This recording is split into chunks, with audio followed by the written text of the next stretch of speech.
ओम नमस्ते, my name is Karan Singh. देखिए, आज की इस वीडियो में डिस्कस करेंगे कि कल है 23 जनवरी और 23 जनवरी को जो हमारे देश में मनाया जाता है सौर्य दिवस।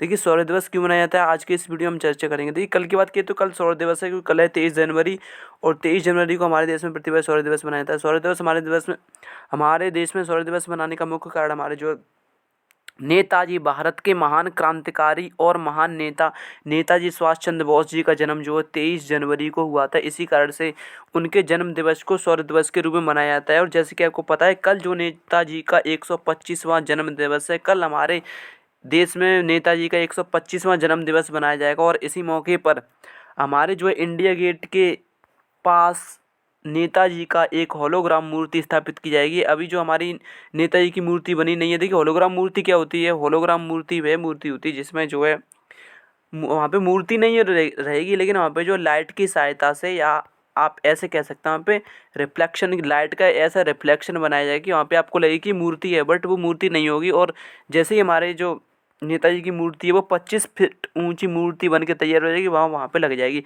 इससे पहले कुछ 1960 के दशक में यहाँ पे जॉर्ज पंचम की मूर्ति हुआ करती थी। देखिए, जॉर्ज पंचम कौन था?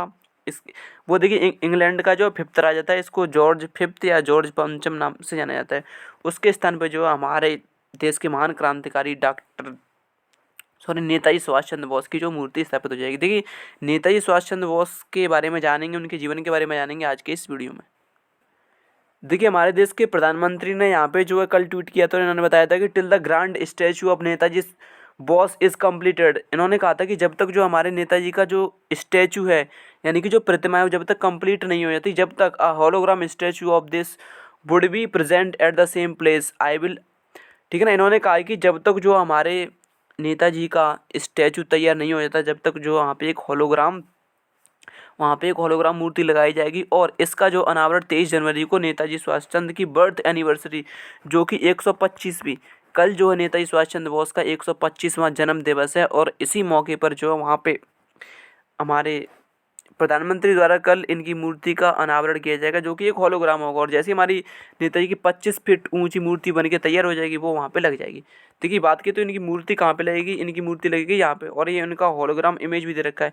अभी तक ये खाली रहती थी। ये जो 1960 के दशक में यहाँ पे जो जॉर्ज पंचम की मूर्ति हुआ करती थी। जॉर्ज पंचम, जिसके बारे में आपने कक्षा 10th की कहानी में पढ़ा होगा, कि उसके बारे में भी उसकी अच्छी कहानी है, कि उसके बारे में बाद में डिस्कस करेंगे। अभी मैं आपको बताता हूँ कि ये जो होलोग्राम मूर्ति है, ये जो 25 फीट की इसमें लगाई जाएगी। अभी तक ये खाली रहती थी, ठीक है ना, अभी तक खाली रहती थी। अब इसमें जो नेताजी की मूर्ति लगा दी जाएगी। तो ये बात की है तो नेताजी के जीवन के बारे में पढ़ते हैं, उन्होंने अपने जीवन में क्या किया था, इसके बारे में अब हम जानेंगे डिटेल में।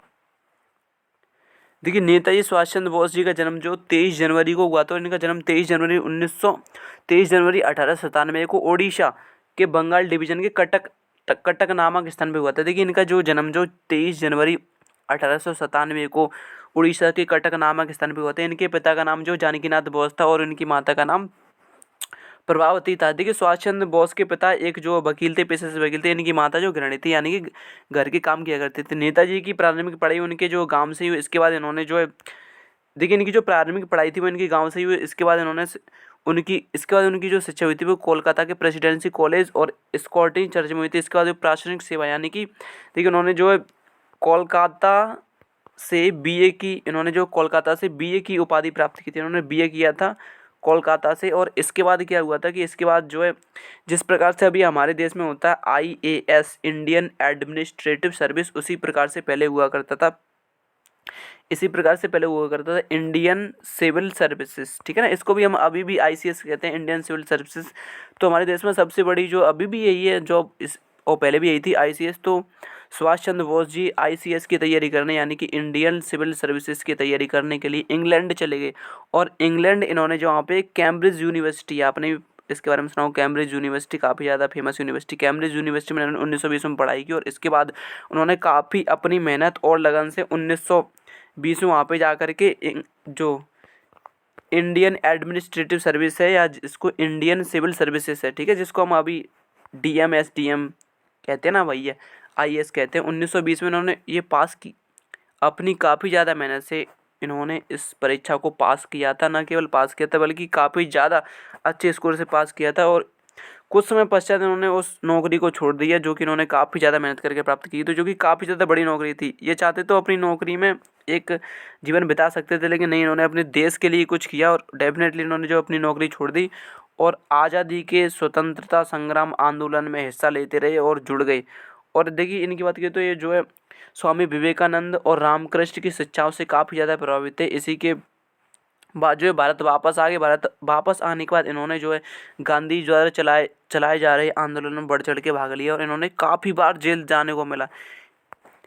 देखिए इन्हें काफ़ी बार जो जेल जाना पड़ा। बात की 1930 में जब ये महात्मा गांधी के सविनय अवज्ञा आंदोलन में भाग लिया और इसी कारण से इन्हें एक बार फिर से हिरासत में ले लिया गया और कुछ समय बाद इन्हें रिहा कर दिया गया। अंग्रेजों के खिलाफ हिंसक गतिविधि में संदिग्ध होने के कारण इन्हें बार बार गिरफ्तार किया गया, लेकिन खराब स्वास्थ्य के चलते इन्हें रिहा भी कर दिया जाता था। देखिए जो इन्होंने काफ़ी बार इनको, मैंने जैसे कि आपको बताया कि इनको काफ़ी बार जेल में लिया गया था, लेकिन इनका स्वास्थ्य खराब हुआ करता था, इस कारण से इनको रिहा कर दिया जाता था। इसके बाद 1938 में इन्हें देखिए क्या हुआ था कि 1938 में इन्होंने जो है राष्ट्रीय कांग्रेस का अध्यक्ष चुना गया था। ये क्वेश्चन काफ़ी ज़्यादा इंपॉर्टेंट हो जाता है एग्जाम की दृष्टि से। इन्हों को जो है 1938 में इन्हें जो है कांग्रेस का अध्यक्ष चुना गया था। आंदोलन को गर्म दल के लोगों को लेकर इन्होंने जो एक फॉरवर्ड ब्लॉक नामक पार्टी का गठन किया था, जिसे लेकर इन्हें एक बार फिर से जेल में डाल दिया गया, लेकिन इन्होंने अमरण अनशन के कारण इन्हें फिर से रिहा कर दिया। इन्होंने कहा था कि मैं जो है अनशन करूंगा, मैं जेल में खाना नहीं खाऊंगा जब तक आप मुझे रिहा नहीं करेंगे या जब तक मेरी मृत्यु नहीं हो जाती।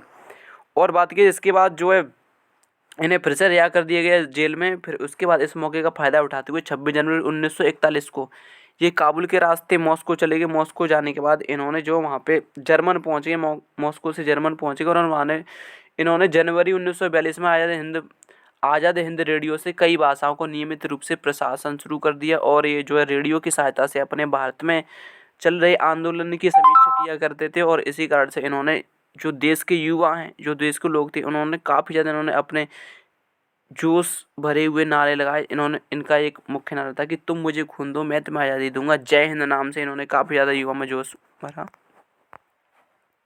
इसके बाद देखिए क्या हुआ कि जापान पहुंचे गए। वहाँ 1 सितंबर 1942 को आज़ाद हिंद फौज यानी कि इंडियन नेशनल आर्मी इन्होंने जो 1 सितंबर 1942 में इंडियन नेशनल आर्मी की वहाँ पे स्थापना की थी जापान में। जैसे कि आपको पता है कि जापान द्वितीय विश्व युद्ध जैसे जापान, देखिए हमारे देश पे जो कब्जा था वो इंग्लैंड का था यानी कि ब्रिटिश का था, और जापान और ब्रिटिश जब विश्व युद्ध लड़ रहे थे तो एक दूसरे के खिलाफ लड़ रहे थे, ये आपने डेफिनेटली पढ़ा होगा। और द्वितीय विश्व युद्ध में हमारे नेताजी सुभाष चंद्र बोस ने जापान का साथ दिया था, लेकिन द्वितीय विश्व युद्ध क्या हुआ था कि जैसे ही जो है अमेरिका ने जापान के हिरोशिमा और नागासाकी पर परमाणु हमला किया था, वैसे ही जापान ने द्वितीय विश्व युद्ध में हार गया था। और इस कारण से हमारे जो नेताजी हैं ये आज़ाद हिंद फौज जापानी सैनिकों के संग रंगून के लिए रवाना हुए। वहाँ से क्या हुआ कि जो हमारे नेताजी थे, देखिए जापान ने यहाँ पे इसी बीच जापान ने आत्मसमर्पण कर दिया।